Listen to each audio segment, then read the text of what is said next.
Good afternoon. At the outset, I would like to welcome the main speakers and all the attendees of this highly important webinar that is timely in a critical time for Libya, knowing that the crisis is ongoing and there are local, international, and regional efforts exerted to find sustainable solutions for the political and economic crisis that Libya has been facing for years now. Uh, at the beginning, I would like, of course, to thank you for participating in this discussion that will be discussing the incremental agreements and their role in drawing a different track for the future of Libya, different than the previous tracks. This webinar is organized by IFIT. While we are issuing a very simple policy document that highlights the approaches that aim at promoting stability in Libya. Of course, you all know that we have witnessed in the past few years several attempts, whether we agree with or do not agree with, to reach stability in Libya through agreements that are more comprehensive, that consider the crisis in Syria one crisis and deal with it comprehensively instead of dismantling the crisis and dealing with it based on smaller ambitions. And as we have known, the previous local, international, and regional attempts did not reach its objectives. And that is why our obligation is to think in a more flexible way and in ways that are more applicable and take into account the Libyan peculiarities and go along with the peculiarities of the neighboring countries. And from here came the idea of the incremental agreements that might allow us to move forward with gradual steps, but the steps that are stable and strong in order to try to break the political stalemate that took place since December, since the elections. In this webinar, we will be discussing practically and critically causes of the failure of the previous comprehensive agreements, and we will try to see how these proposed incremental agreements might lead to more sustainable results. We will try to study these results and the roadmap that the UNSMIL will be supervising, and how these incremental agreements will be contributing in preparing the ground for political dialogue that is more comprehensive, more stable, and lead to stability, sustainable stability. Today, of course, we are honored to have with us people who have expertise and will be enriching the discussion with these expertise. We would like to welcome them one by one based on the alphabetical order. We start with Mr. Asad Zio, and he is a very well-known Libyan personality that has balanced relations with all the political parties and the political stakeholders in Libya. He is the head of the Union of Libyan Parties, and of course, I would like here to congratulate him on this post. And at the same time, he is a candidate of the presidential elections that did not take place, and I don't see it taking place soon. He is classified as an independent person, and he is accepted in Libya and has comprehensive relations that made him play a role not as a with political parties, but with a mediator that can communicate with different Libyan stakeholders. I would also like to welcome Dr. Majda Al Fallah, who is well known, and she is a member of the High Council of State, the HCS.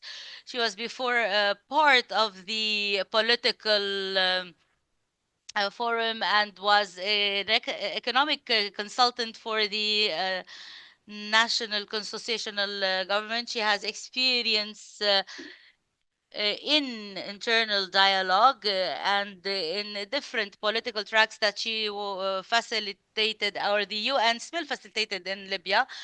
Last but not least, we would like to welcome Ms. Stephanie Williams.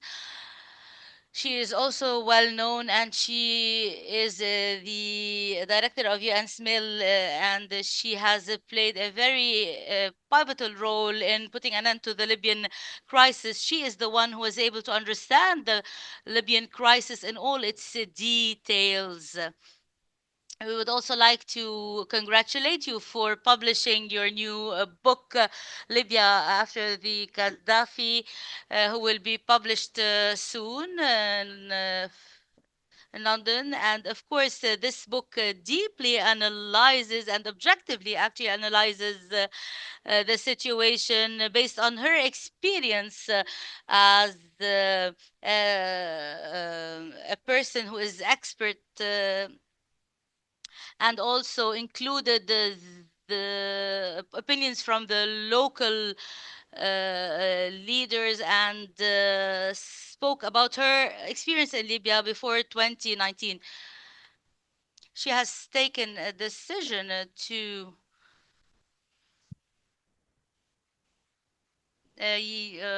benefit from all the returns of the book for charity. We would like also to thank Al Wasat Media Outlet, who will be broadcasting this webinar today at 10 Libyan time. And this, of course, will convey the discussion to all of the stakeholders in Libya. Finally, we look forward to a successful session, and we are also looking forward to listening to your discussions. The last 30 minutes are dedicated for questions and answers. You can write your questions in the chat box or ask them directly.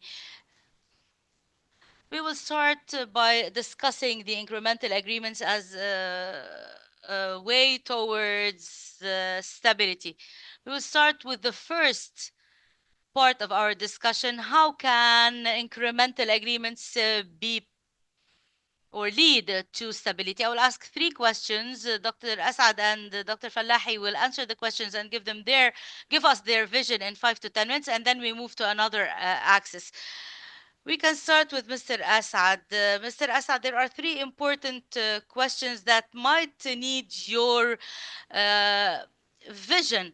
What are the downsides of the comprehensive agreements? This is the first question. The second question, what are the key benefits of incremental agreements? And if you can give us examples of these agreements, that would be important. And the third question, how adaptable is this approach to the evolving political landscape, and what knowing that the situation in Libya changes a lot. I give you the floor first, and then we move to Dr. Fal Dr. Al Fallah.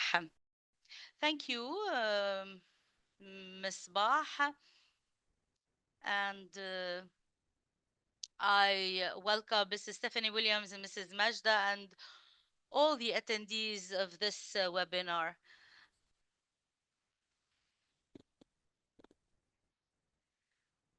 Allow me first to start with my viewpoint based on the title of this webinar, which is the incremental agreements. I here remember the agreements that took place between the different parties during the last few years, knowing that a comprehensive settlement was impossible. And that is why we tried to find solutions to the crises in the country.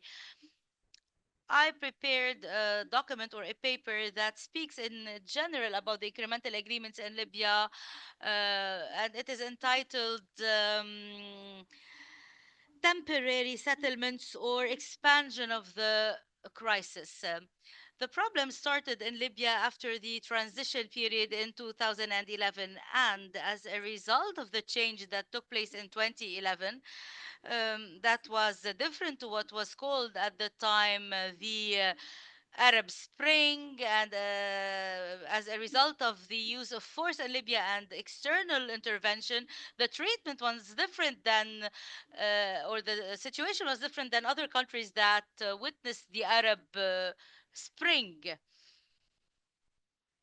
So, for this reason, the change that took place in 2011 in Libya led to the accumulation of the problem, and the treatment was different than other countries in the region. Let me give you an example from Tunisia that also witnessed the Arab Spring in what was called the Jasmine Revolution there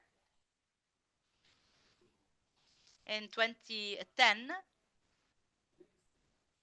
And in 1 year only, Tunisia moved from the transitional period or the division to a permanent situation, a permanent constitution and stability, because they directly moved towards establishing the constitutional or the founding council that was aimed at elaborating a constitution to the country, and therefore Tunisia was able later on to launch a democratic process and elections until they reached this day where we are witnessing the third president based on the elections in Tunisia. In Libya, the situation is totally different. We have faced a different status quo, and as a result of the external interventions and the divide inside our communities, in 2011, the the country was divided heavily. Every tribe was divided, every society and community was divided, and uh, these differences were not facilitating any settlement, and that is why we had to try to build the country again, and that remained until we reached the current situation where there are accumulated political agreements, and the treatments were not radical. It is similar to putting off a fire. Whenever there is fire, we go directly to put off the fire, and we don't find permanent solutions. And this is what happened and led to war in 2014. And then later on, we reached another temporary solution, but that also did not stop the war in 2019. We also found ourselves obliged to move to a political dialogue to treat the aftermath of this new crisis. What happened is that we treated the impact of the war. So we tried to divide the power among themselves, and I think the problem is a problem of power and not a structural problem in the foundation of the state. And we think that the situation will not be solved unless we try to find permanent solutions for things that appear. So we need a comprehensive settlement. When it comes to the incremental agreements that we are discussing today, I think that the closest example is the agreement with the central bank and the National Oil Institution. I have a problem in accepting these agreements and finding them part of the solution. And what I think a bigger problem is trying to adopt this approach to find solutions to a crisis that is really complex in Libya. And there are reasons behind this. What are the reasons? These agreements did not come as a result of national calls, and therefore, people started working based on interests, and each one wanted to take a part of this um, uh, situation, if you may say. So the alternative was not a national alternative.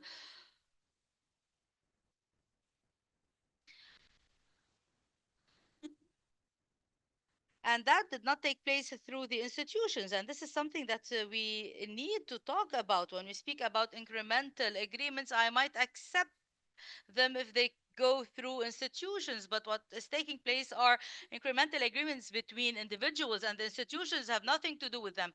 And among these are weak institutions. There was an agreement on putting Mr. Farhat as the head of this institution that is, for me, a, not a permanent solution. And Mr. Sadiq was not bad,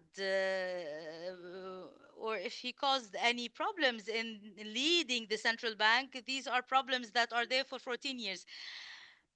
Changing Mr. Sadiq and working on the central bank is related to struggle over power and authority. And we all know that his relation with the government has worsened in the last month of his presence at the head of the central bank. And therefore, that is why they wanted to change him. The same happened with the oil institution. Choosing Mr. Naji, the alternative person was chosen, was because he is more competent or because he is better. No, what happened was the same thing, agreement between individuals and not institutions. Mr. Naji Isa came or it was put after such individual agreements. And after 4 months of this new council, this did not impact the citizens positively. So the incremental agreements, and in the case of Libya, are not positive. At least what we have seen lately show this. Maybe generally there must we must think of having incremental agreements for complex situations. That might be possible. Whenever there's a complex situation, we need to divide it and work on every part alone. But in the case of Libya, things are different here. We are trying to deal with a problem that is related to power, money, interests, and individuals. At institutions that are not even national institutions. So we cannot say that these prescriptions are permanent for to find solutions for Libya. These are prescriptions that are temporary, related to interests and not to national situations, and will not put or the foundations for the future we look forward to. Mr. Misbah, we have all spoken about the different tracks, and this is for me is a partial solution. We discussed a package of paths, the economic and security and social and building confidence and the national pact. And we tried to figure out what are the causes of the conflict, and let's chunk them in order to be able to discuss them. And this is the right way to work. And but if there are individuals and not institutions to deal with the situation, and even the issue of the executive power, and even the different parties in the Libyan paysage, I don't believe that these are solutions.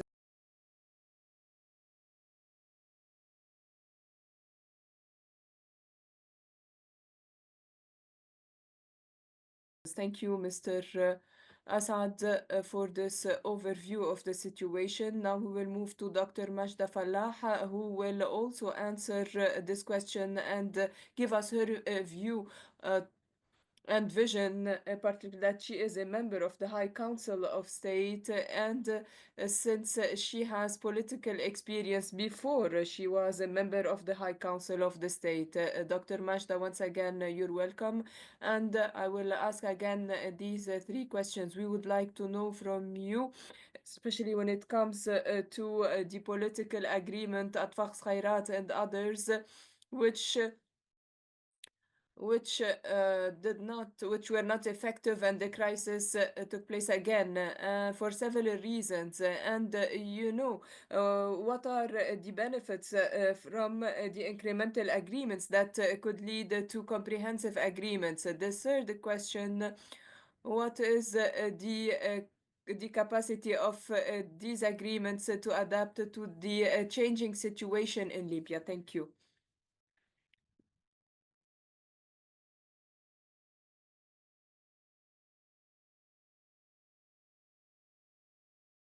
Good evening, and thank you very much, Mr. Misbah, for inviting us to this session. And I would like also to welcome our dear guests, and I hope to have fruitful discussions. I wanted just to rectify the in fact, I was not a counsel or advisor to any government. I was, and I am still a member of the High Council of State. I would like to repeat what Mr. Asad has mentioned concerning the review of the Libyan political stage or situation, but I would like to highlight some points. The problem that happened in Libya after the political change that took place on 17 February and became an armed conflict. In fact, there were shortcomings in the political process. There were elections, and then there were international and regional impacts and interventions, and we were not able to reach a solution or a constitution. The problems were mainly the loss of confidence among the various Libyan parties, which were political, and of because some parties were not did not have a role to play in the political process, even if the political process at the onset uh, showed the participation of the various political parties. And I believe if I want to give a title to this stage from the beginning until now is the loss of confidence among all Libyans. The political parties do not trust one another, and this is the first reason that led to the current situation in Libya today.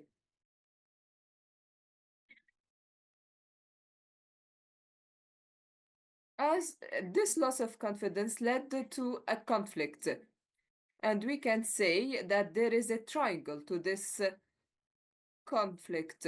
And this includes the struggle over power, struggle over authority, and struggle over the resources. This triangle is still ongoing. What happened in the past is that we have always focused on one side, on one angle of this conflict. There is the authority.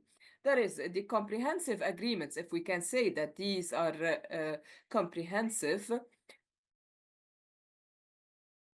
These agreements always focused on authority only and did not focus on the power and the resources. So, if you only focus on one angle of this conflict, this means that the conflict will continue forever. So this is what we saw in the past and in the the roadmap. However, this roadmap was continuous. So we are at this stage still facing this triangle of conflicts. Let me move now to the comprehensive agreements. The comprehensive agreements, if we are to say that these are comprehensive, and according to me, these were not comprehensive because they focused on changing the power. And when the power was changed,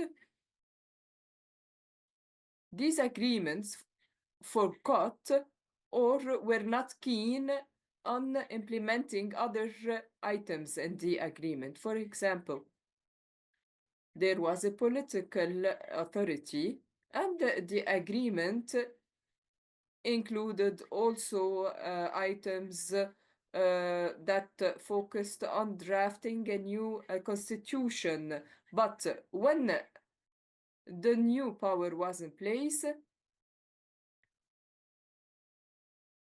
the sponsors of this agreement did not pressure the interfering regional and international powers to to implement this agreement till the end, although these parties were real parties in drafting this agreement. And the power in place, or the authority in place, was not keen in rebuilding confidence. And as I've said at the beginning, the loss of confidence was the main problem. And rebuilding confidence is key to rebuilding or to resettling for the settlement of any situation. So what was done is that the international and regional parties acknowledged a parallel government and started dealing with other parties. And according to the Security Council resolution, uh, that stated not to recognize any parallel parties. As for the roadmap agreement, it included a comprehensive vision. And in the presence of Ms. Stephanie, after 2019 and after the attacks on Tripoli, and the discussions among all parties to build confidence was a real achievement.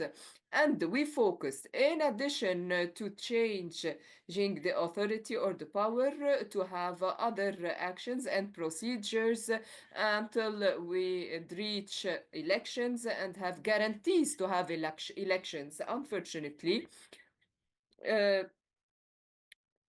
there was a change of the head of the mission, the UN mission. And in fact, when the UN mission sponsors these agreements, to me, they don't have a comprehensive vision. And in fact, the change of the head of the mission does not mean the changing the way of work and the vision in Libya. After Ms. Stephanie arrived at the head of this mission, the work was changed 180 degrees. So the comprehensive agreements, according to me, were not able to solve, or were not able to focus on all points of conflict. So there was no agreements that focused on the conflict, on the fight over power and how to solve the struggle, and no agreement focused on focusing or finding a mechanism to solve the struggle over resources and struggle over power. So there is no agreement, a comprehensive agreement. When we reach the partial agreements, in fact, we were not able to build the experience that took place at the Central Bank of Libya, because this example took place because of a regional pressure to preserve their regional and international interests. Then, and there was pressure to protect the Central Bank of Libya because of international interests.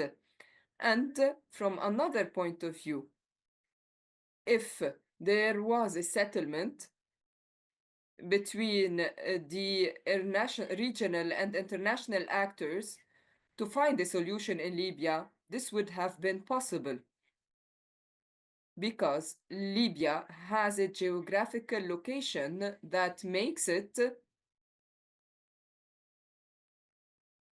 at the center of exchange.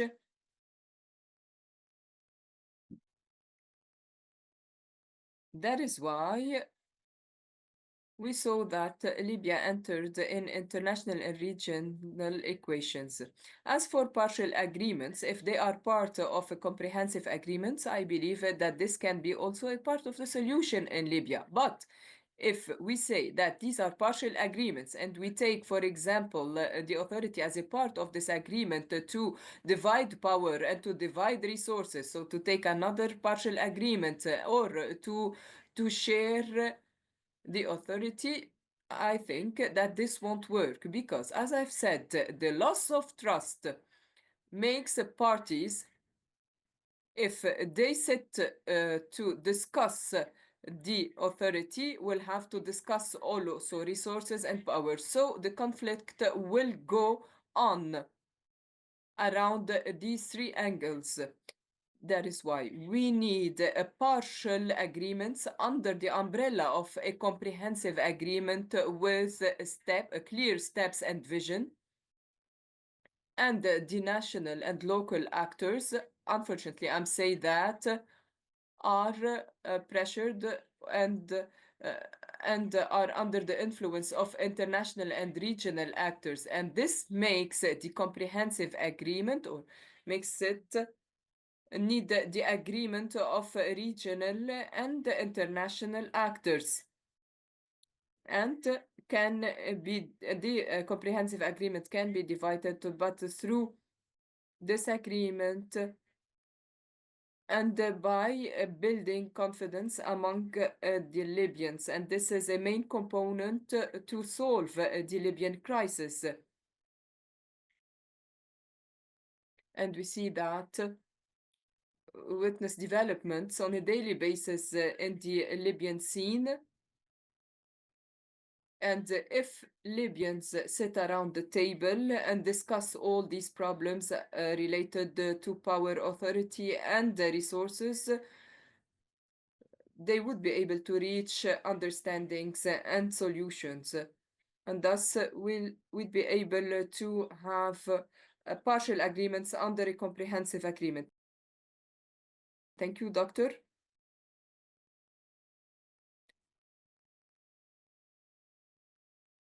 We will get back to you. And now we will ask our questions to Ms. Stephanie Williams, who will have her personal views because she's one of the personalities who knows better and best about the peculiarities in Libya. Once again, you're most welcome, Ms. Stephanie, and the questions are the following: the role of external agreements in the roadmap in Libya, even if this roadmap is still under process or ambiguous, and even Libyans are building hopes on this roadmap so that Libya can go out of this crisis. So my first question: how can gradual agreements be part of the UN mission, UNSMIL, that has been endeavoring for years to facilitate a comprehensive political process? Second question: what is the role that a gradual uh, um, agreements can play in creating a background for a more stable scene in Libya.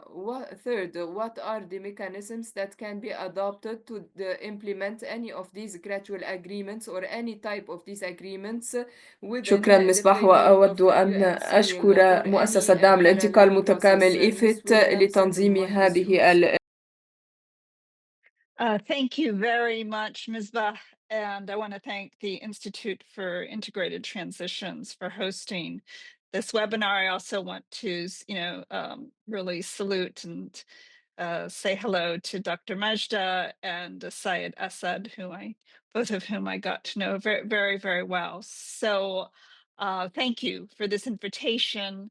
Thank you for also mentioning my book. I would just emphasize that any of my own proceeds from the book I'm going to be giving to charity. So this is I think that this book will hopefully address a lot of the questions that have arisen in Libya, for at least since my time working on the country in 2018. I will address your questions sort of as a package, Ms. Ba. And what I would say is that, in fact, this philosophy of using incremental agreements, it has, in fact, been the practice. In practice, in the UN mission, I can recall, for instance, in 2018 as we were working on the action plan, as we were preparing for the national conference, as the voter registration drives were starting, there was also a mini war on Tripoli in August and September of 2018 by forces from Misrata and Tarhuna. We worked on and we succeeded in getting a ceasefire signed amongst the parties. There's only one party, as I recall, who wouldn't sign the ceasefire, and that was Salah Badi from Misrata. But everyone else signed. Now, that in that ceasefire agreement, we embedded, for instance, the principle of the need for economic reforms and for new security arrangements. So we saw some progress on the economic reforms with working on the black market and the disparities in the exchange rate. We started to work on the security arrangements. Unfortunately, it became a sort of exercise in extortion from some of the security actors who would not agree to, for instance, reposition their forces without money being provided by the government. And then, of course, we ran out of time because in April 2019 there was another attack, and a much bigger attack on Tripoli. So I would just like to introduce this idea that there was incrementalism as an approach and dealing with some hot conflicts. Also, as the whole Berlin process, one of the philosophies was to use the different tracks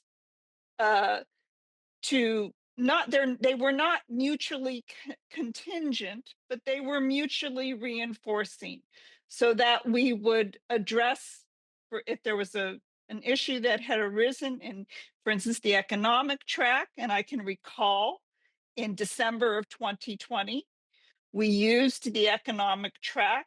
We gathered the institutional representatives as well as members of what was then the Libya Economic Experts Commission, at least the committee chairman. And we brokered an understanding in Geneva that led to, for instance, the first holding of a central bank board, governor's board meeting in something like 6 years, and an agreed approach towards a budget once a new government would be signed. So, and you could say, for instance, at least put forward that the October 2020 ceasefire agreement definitely had an incremental approach to it, of course, because it laid out a series of actions that would need to be taken to reach a more comprehensive peace, and tackling the issue of armed groups, tackling the issue of storage of medium and heavy weapons, tackling the issue of mercenaries. Not all of that could happen the very next day after the signing of the ceasefire agreement. So on the political track, and here I agree with the very good diagnosis that both Dr. Majda and Syed Assad have given us on, what are the benefits and drawbacks of these different types of agreements. For political agreements, you will recall that in the summer of 2020, we were working slowly on more of an incremental approach after the cessation of hostilities in June of 2020, when Haftar's forces withdrew to essentially the Jufra Sirt line, along with his mercenaries, and then the Western forces stayed to the west of that line. We started a very sort of quiet discussion amongst political actors. What really accelerated? So we always have to remember that Libyans have agency and Libyan actors have agencies. You can design the perfect process, and then one actor comes in. We saw that in April 2019 when we were preparing for the national conference. In September of 2020, a very important thing happened, which was the UN recognized president and prime minister, first of all, asked to see me privately and said, I want out. I want to leave. I want to leave office. Okay. And I said, well, when do you want to leave office? And he said, at the end of the month. That's the end of September. This was like September 9th. And I said, well, that's going to be very difficult because we have to, and he said, I want to do this through a UN process. So, and then a week later, he went public to the Libyan people. So therefore, we were put on a very different trajectory, right?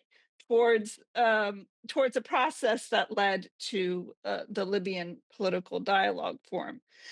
But again, that agreement that was signed in November of 2020 also laid out a series of steps towards a more permanent solution. So there is, the comprehensive and the incremental, I would say, are baked in to, in a lot of these instances. Now, it seems to me, and I do go into this quite a bit in the book, to address Assad's question or point that what happened after 2011 was not division but fragmentation. To address Dr. Mesh's point about this being a conflict over resources and power, to address, what kind of government do Libyans want? What kind of system do Libyans want? Somewhere in all of these agreements and all of these discussions, people need to return to the fundamental negotiation of the Constitution. Not because I am a zealot about constitutions, and believe me, the American Constitution is under a huge test right now. But the negotiation itself allows Libyans, I think, to address a lot of these underlying problems, and to gather people in a tent, and to eventually, and I do think it needs to be taken towards a vote. So I think that it's more likely that you're going to see these smaller agreements. I can't speak to the CBL agreement because I've been out of Libya for a couple of years, but I do entirely agree that that I'll call it a drug deal, that deal that was cut in July of 2022. Very, behind closed doors deal, um, that was cooked in a foreign capital, uh, between basically two parties to the conflict. And that was also, frankly, blessed internationally, because this is the knock, the deal on the National Oil Corporation, because the Americans wanted Libyan oil back online. That deal, because it was not conducted transparently, um, it led, I think, the knock-on effects, which we have unfortunately now seen all laid bare in the recent panel of experts reports. Argues that even in that kind of a division of spoils or resources, that really you need a much broader negotiation. These cannot be deals cooked between 2 or 5 guys in a room, somewhere outside of the country. All of this needs to be much more broad based. So I am happy to see that groups like the Peacemakers, that you have political parties now that are much more active, and civil society, and then this sort of big tent approach, which from reading Stephanie Corey's report to the Security Council in December, it does appear that the UN is returning to a more broad-based approach. I think that's needed. You need a bottom-up push to put pressure on your status quo actors. I'll leave it there, but I appreciate the opportunity to weigh in on this. Thank you. Thank you, Stephanie. What you said is really important, and we have written down most of these points. We move now to the third part of this webinar, which is the last part, and which is related to the mechanisms through which we can transform the incremental agreements into permanent, practical solutions in Libya, knowing that there are some facts at the local and the regional levels that clarify the presence of an opportunity that might provide a comprehensive solution in Libya and lead to a certain type of stability that might be permanent later on. So we can see indicators, and the Security Council also is uh,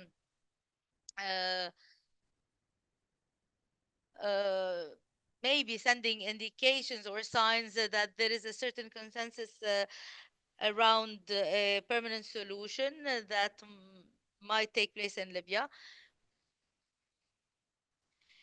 We always noticed that regional interventions in the previous uh, years have uh, decreased, and this is positive and leads to a certain kind of balance. Some of the crises also have ended, and these crises have also left Libya torn. We are speaking here about this crisis in Syria and Gaza that affected Libya indirectly. We also have seen a decrease in the military tensions that are now limited to political tensions and concentrating on the development in Libya. Based on all these facts, we have now to answer three main questions. And I would like each one of you to answer in 3 minutes, and before we take the questions from the audience. So I'll go back to you again, Asad, to answer the first question. What priority issues should be addressed first?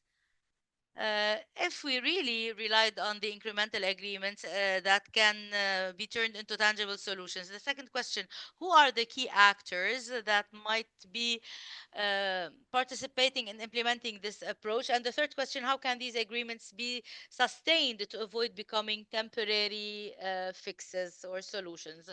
Mr. Assad, I give you the floor first, then Dr. Majda, and then Mrs. Stephanie. Please, 3 minutes each. I will do my best. I would like to welcome Mrs. Stephanie again. I have met her after a long time now, and I'm really happy that she still preserves her enthusiasm that we always knew about her. Let me first speak about why I was a skeptic around the incremental agreements. Because we cannot say that these agreements are all for the national interest, and through these agreements we want to develop the agreements to reach comprehensive fixes or solutions. I agree with Dr. Majida. The country did not witness any comprehensive agreements, so we cannot speak about any comprehensive agreements, even those that took place in Tunisia or Geneva.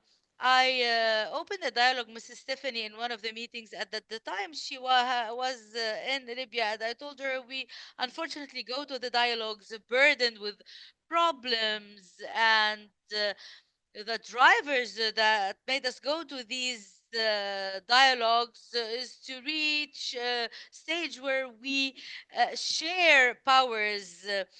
And then go back while holding or burdened with the same problems, and all the problems are not treated yet. That is why I say there are no comprehensive agreements. And what we are calling incremental agreements are agreements for interests. I spoke about individuals that are signing these agreements or working on these agreements, and I spoke about the long term impact and the nature of these agreements, whether those that were known that are known now with the National Oil Corporation, or that of the central bank, or other agreements on the sovereign positions and others. First, second, when we speak about the issues through which we can treat the broader Libyan crisis, that is crisis, through the incremental agreements. Therefore, I'll go back to the um, initiative that I always talk about, which is the track of state building. We need to treat the main causes of the Libyan struggle or Libyan conflict. And Dr. Majida has mentioned the resources. Whenever we treat this issue, we can then go back to building the trust, because there's a lack of trust. We need to try to treat all the concerns in a national, legal national document that is abiding for everyone in order to build the trust. And then we go to the social contract. The natural introduction of any constitution around the world is defining the political system of a country. All these are still unclear. We have brought a committee and asked the committee to prepare a constitution. So they are thinking on our behalf, and they might be preparing a constitution that might not be reflecting what we want. That is why we weren't able to um, uh, lead a national dialogue and able to prepare an introduction of the constitution that describes our identity, our system, political system, based on principles that we all agree upon. That is why when UNSMIL started speaking about a dialogue, we told them the true dialogue is that speaks about the sustainability of the solution. That is why we call for specific tracks to treat the crisis. When the Presidential Council asked about the referendum entity, although we had reservations on this thing, and we said that we might accept this entity based on national drivers when they accept the founding documents, when they accept the social contract document and the economic identity document, etc. These are, for me, the incremental agreements that benefit the country and that will lead us later on to building the country that we hope for. I think I exceeded the 3 minutes. I'm sorry, and thank you for giving me the time. Thank you, Mr. Assad. We move to Dr. Majida. Dr. Majida, please answer the same questions and try to abide by 3 minutes. Then we give 3 minutes to Mrs. Stephanie and we enter into questions and answers from the attendees in this session. When we treat the priority issues, we need to set guarantees and we need to set measures to build the trust and to make all the parties feel that they are not threatened. If all the parties are in any settlement, then it will succeed. Otherwise, it will fail. So the conditions are engaging all the stakeholders and setting guarantees to all of these stakeholders. So, the priority issues, in my opinion, in my viewpoint, and I have also had an initiative for for a political solution, and that might maybe Ms. Stephanie has checked this. The solution, the political solution, is essential and crucial and might be treating this triangular crisis, um, a struggle for power, for resources, etc. So, in addition to this, it builds trust between all the parties because it does not exempt any of the stakeholders when we agree on on local uh, uh, governance. So we speak about a comprehensive agreement under which there are incremental agreements, and these incremental agreements must have as priorities local governance because we want to build trust between all the stakeholders. We want to build trust with the citizens as well. The citizens also lost their trust in the whole political process and the politicians. They lost trust in all those who um, uh, are working in the public sphere, knowing that their resources are being looted and stolen while education or health or any other service is not being provided for him.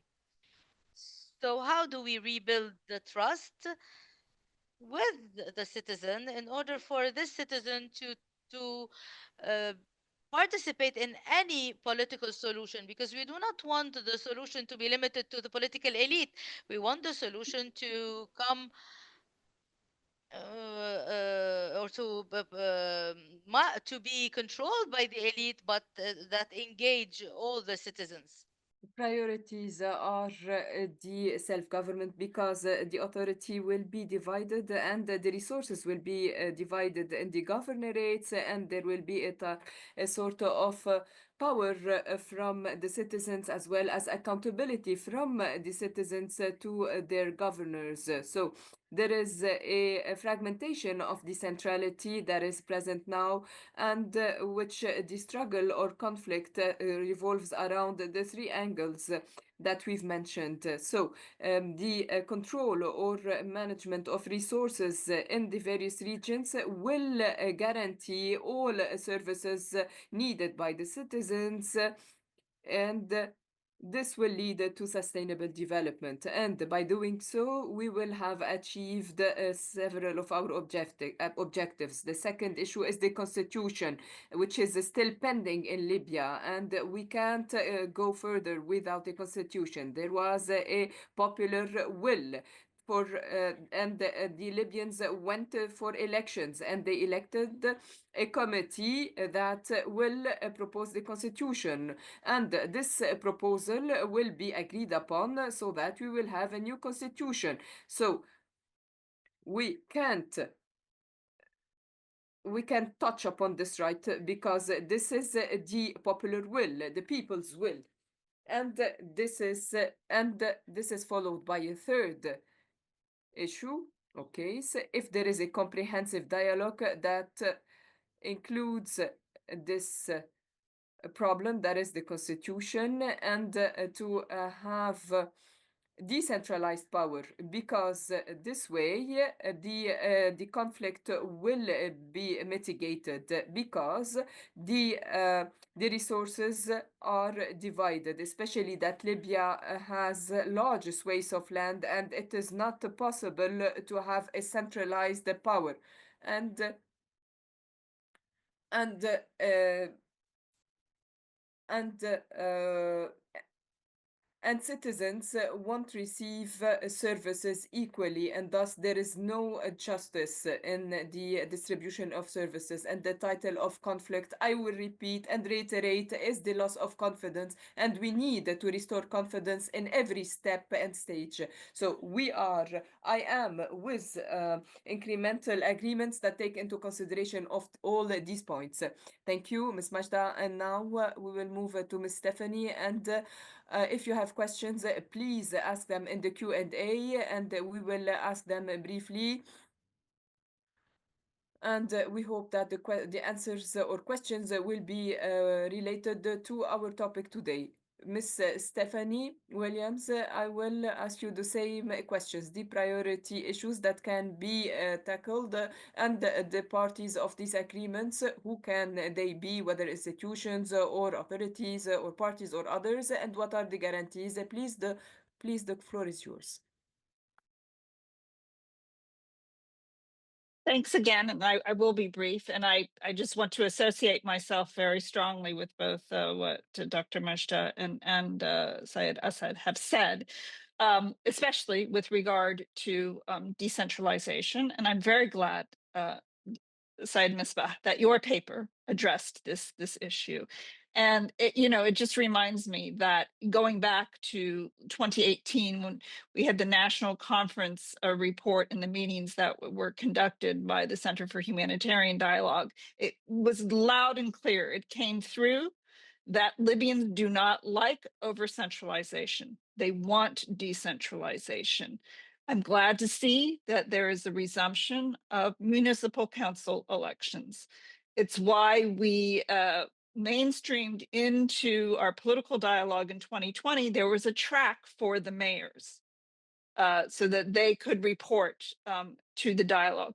I think this is a very, very, very important, especially as long as there's this kind of frozen status on the higher level negotiations, and as frankly, as long as we're hijacked by the Libyan political agreement, which always returns the decision. With all my respect to Dr. Majda, who is an exceptional member of her chamber, but there are many, many, too many others who are just happy to remain in this endless circle of musical chairs, and let's just work on another executive and another Mohasasa arrangement. As long as the country is sort of hijacked into this little loophole of always returning the decision, these higher level decisions, to the chambers, that all the more important to build from the bottom up this inclusive approach, returning again to sort of the principles that we laid out in the Libyan political dialogue, not making agreements hostage to the two chambers, because they're never, at some point they're never going to agree, and they don't want to agree. So again, I think what I see, the UN approach now, I think is very good. It's multi-layered. They're also returning to the economic aspects of the conflict. This all needs to be done with complementing each other. And then, and I'll reiterate what Dr. Masha said, you cannot escape some resolution of the constitutional question. And that I do hope there's a groundswell movement in Libya that challenges the political class to stop dodging this. It would have been good to have a referendum in 2018, 2019. Unfortunately, there were powerful actors in the country who just said this is not going to happen in the territory that we control. And the first principle of mediation is you don't want to spark conflict. So that's why the question has not and had not been resolved at that time. Thank you, Ms. Bach. Thank you very much, Ms. Stephanie, and thank you to all our panelists. We still have some time to answer these questions, even if briefly, as much as possible. Now I have the first question from Mr. Aguirre. In fact, he said that what the Libyans what do Libyans need to address the situation and the challenges in Libya. And there is also another question addressed to Ms. Stephanie directly as a former UN representative from Mr. Lafi Amin. How do you evaluate the experience of the UN in supporting the political process in Libya, and what are the lessons learned to guarantee the just participation of all parties? Do you think that the different geographical parties, if you can ask him to go slowly because he's running, please.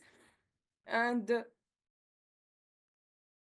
Mr. Muhammad Alafi, he is the head of the League of the Youth. And there is also a question addressed from Mr. Lavi to Mr. Assad. What is your view of the political parties to empower the marginalized groups in Libya and guarantee their representation in the state's institutions? Another question to Mr. Assad. If you reach the presidency, what are your priorities to develop the South? We also have a question addressed to Dr. Majda Falah. What is the role of the High Council of State to guarantee the representation, the fair and just representation of all constituents in the elections? Another question to you, Dr. Majda. How can we promote the role of the youth so that they can play a real role in decision making, especially the youth in the South? We also have a question to Ms. Stephanie from an unknown person. You talked about the agreement without tackling the root causes. That is the security crisis. As if the issue or the problem is only a political problem. And in fact, there are other issues such as the problem related to the region, to the governance, and to the resources and power. And we are in the democratic civil party. And third, the issue of constitution cannot be postponed for any reason. There are other views. Dr. Osman Kajiji said that the international intervention contributes to the instability in the country.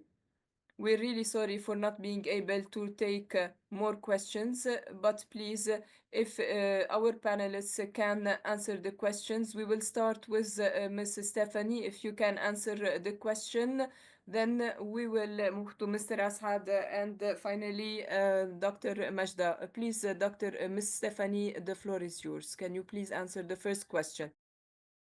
So as I understood it, the question was about inclusion of the Mukawanat, the different ethnic groups, and particularly populations, constituencies from South Libya, from the south of Libya. Okay, well, I mean, this is obviously a major focus of the mission then when I worked there, and I believe it still continues, which is, yes, the South in general has been terribly neglected, just treated as a security problem, I think was mentioned in one of the questions. And getting the attention of officials in Tripoli, and I would wager now in Benghazi on these issues is very, very difficult. And it creates a lot of frustration and a lot of hardship, and it it deepens the poverty and the misery of people in the South. So, I mean, we began in 2018, 2019, actually just basically as a mission, lobbying the government in Tripoli, the different ministries. We would go around and say, you need to, you need to help people in the South. You need to move money down there. You need to move resources. A lot of times, we just there was no response or a lot of apathy. We and I think we did do a pretty good job of including constituencies from southern Libya, particularly in the political track. That is something that needs to continue. We were quite careful in ensuring that there was balance, between all of the different, whether it was regional, ethnic, or different cities that were represented. Um, so I'll stop there because I think you want to ask me. We'll circle back on the second question. Thank you, Ms.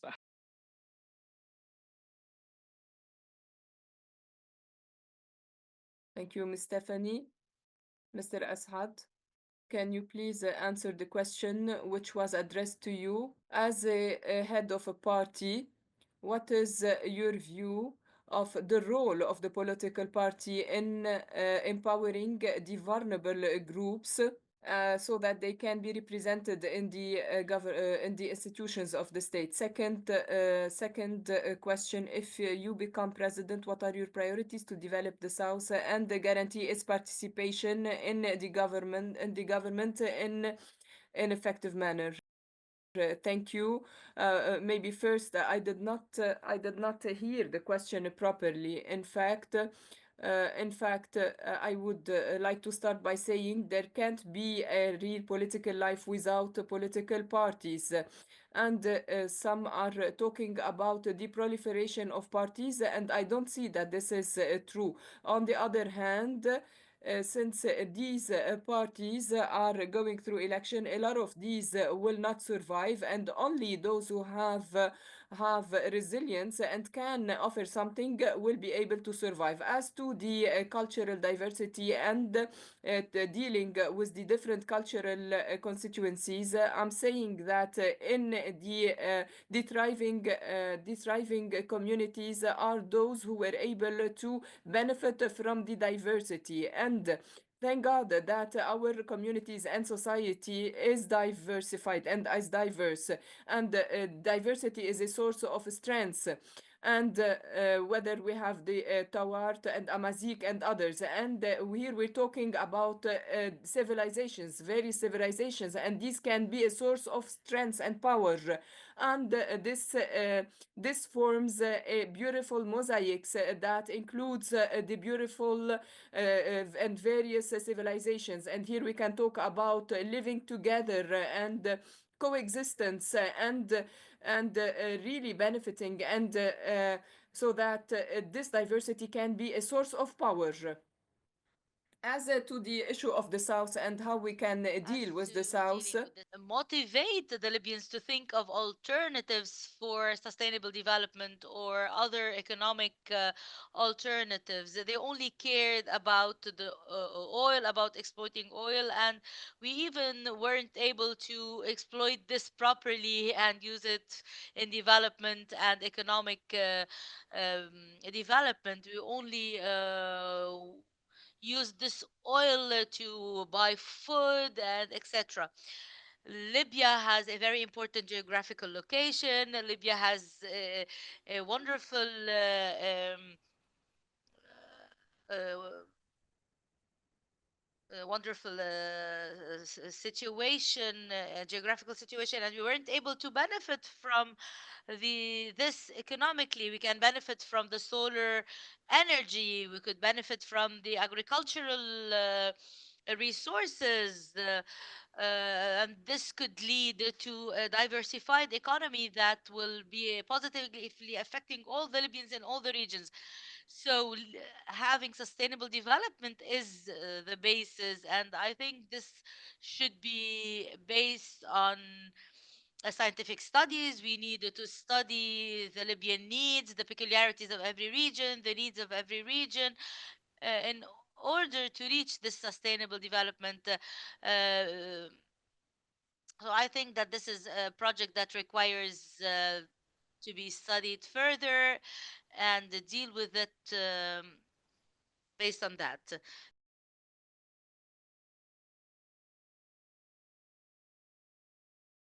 Thank you, Mr. Assad. We'll try to a certain extent to summarize the questions. Of course, we received a lot of questions, so we tried to take a part of them. The last question is to Dr. Majida Al-Falah. The question is, what is the role of the higher council to guarantee the representation, the just representation in the elections, and how can you promote the role of the youth in the south region in order for them to take part in decision making and affect the decision making?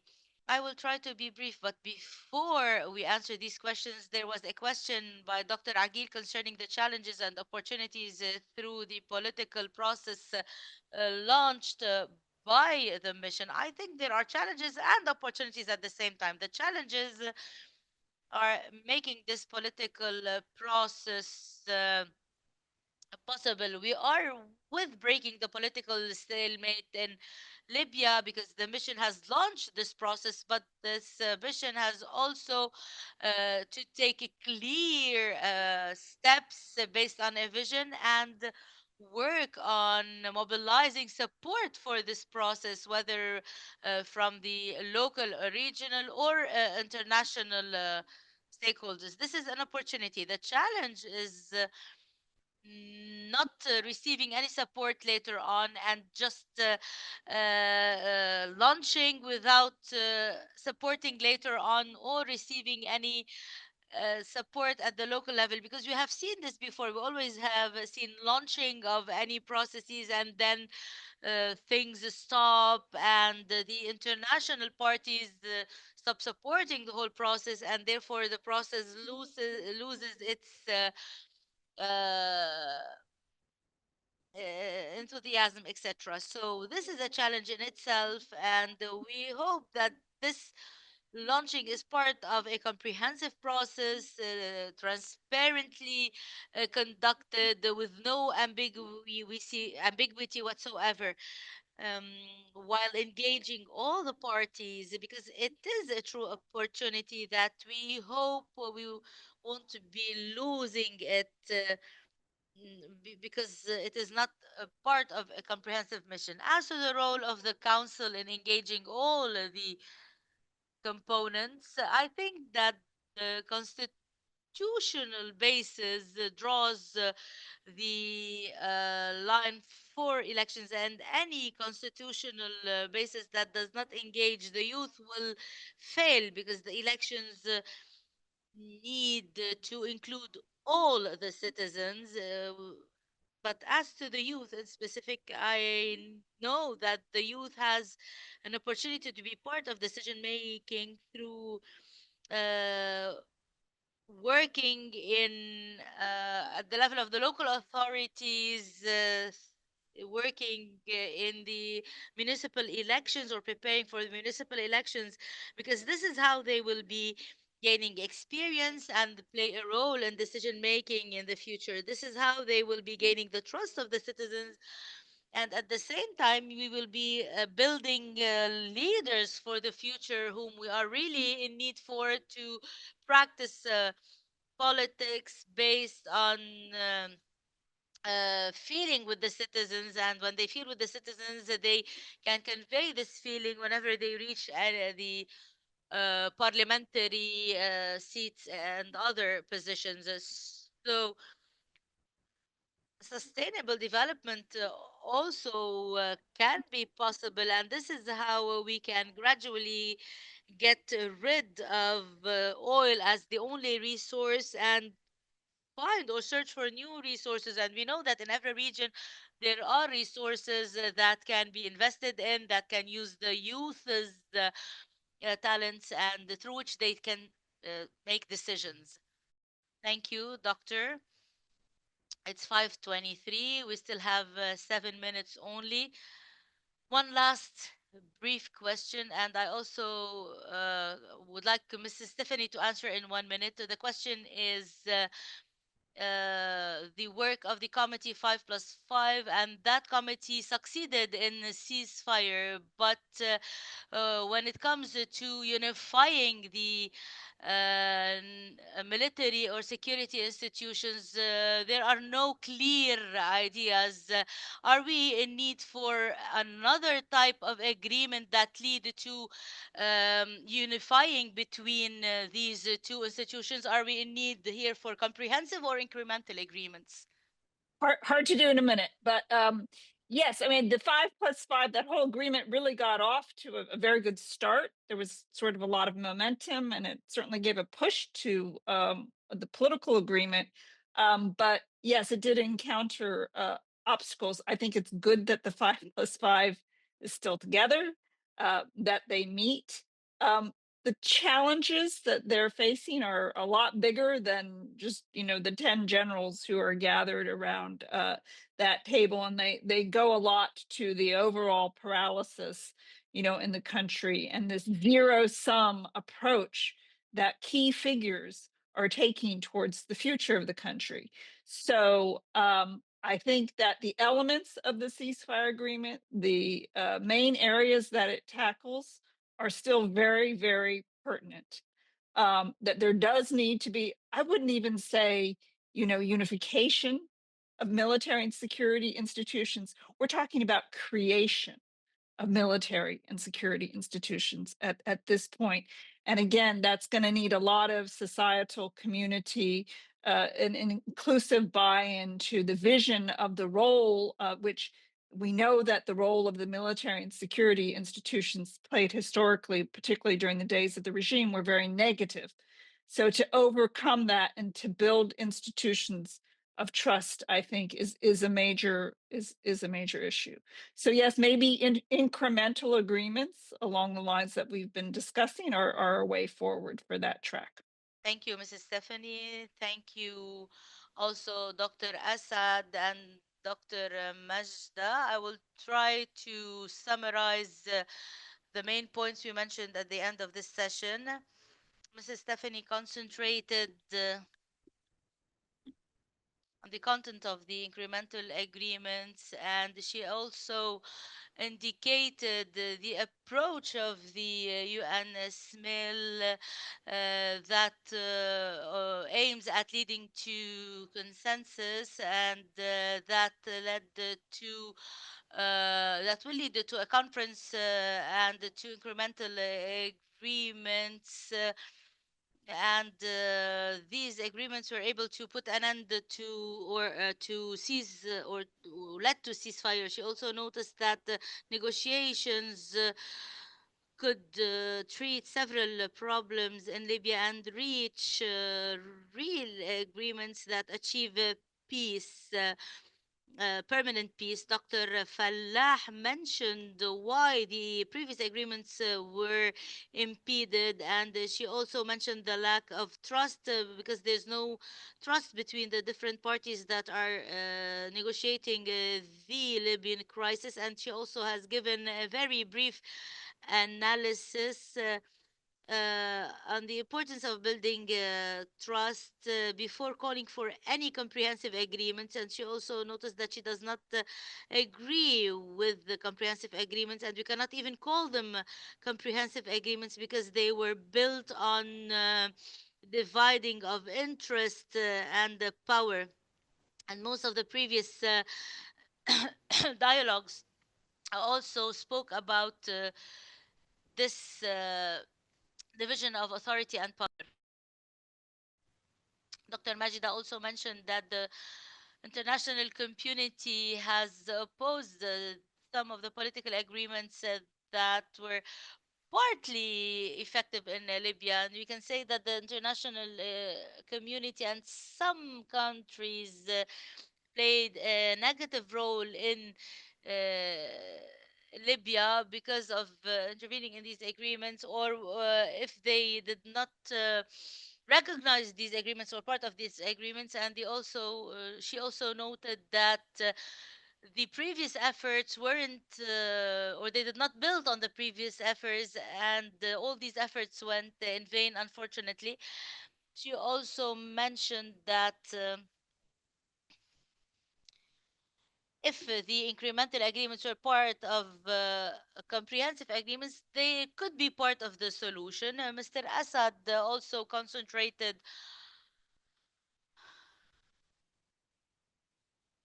on the fact that these incremental agreements must be part of a comprehensive vision.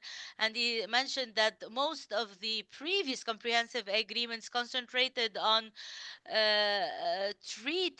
permanently treating the crises. And he also spoke about the division of power that led to civil wars in Libya. And he also noted or mentioned the incremental agreements that took place. So the central bank and the national oil corporation, that he considered not as positive incremental agreements, but agreements between individuals.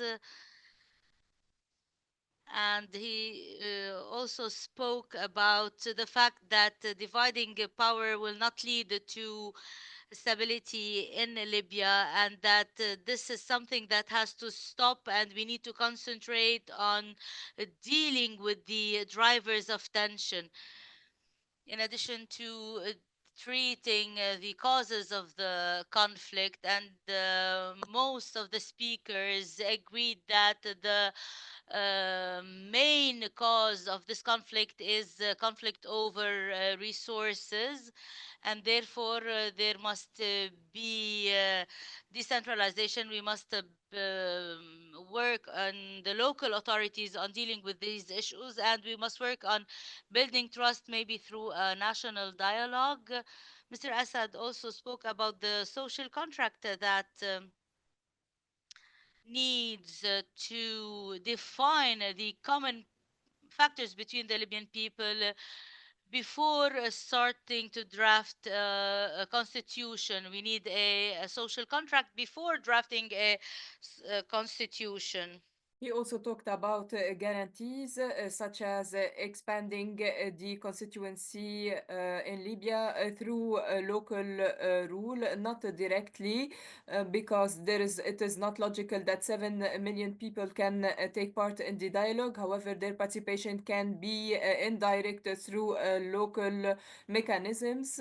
And however, the opinion goes to Libyans in general. Another important point that most colleagues agreed on is the importance of having a constitution, and to have an approach that everybody would agree on, and that was presented by the UNSMIL. And in fact, the last point is that the people's power is enough to create any solution, or to activate the constitution, or to review, or to have a new constitution. And discussing the constitution is very important. And finally, we would like to thank you all for your participation, and your questions, and your clarity and honesty contributed to shedding light on the importance of the incremental agreements and their flexibility. And in fact, these agreements can restore stability in Libya. And although this idea is still under process and under discussion, however, you can have a look at the paper published by IFIT. And if you have any comments or ideas that can improve our work, please send them to us via email. I would like to remind you that this session will be broadcast at 10 p.m. Libya time on Al Wasat TV. Thank you very much, or channel. Thank you very much.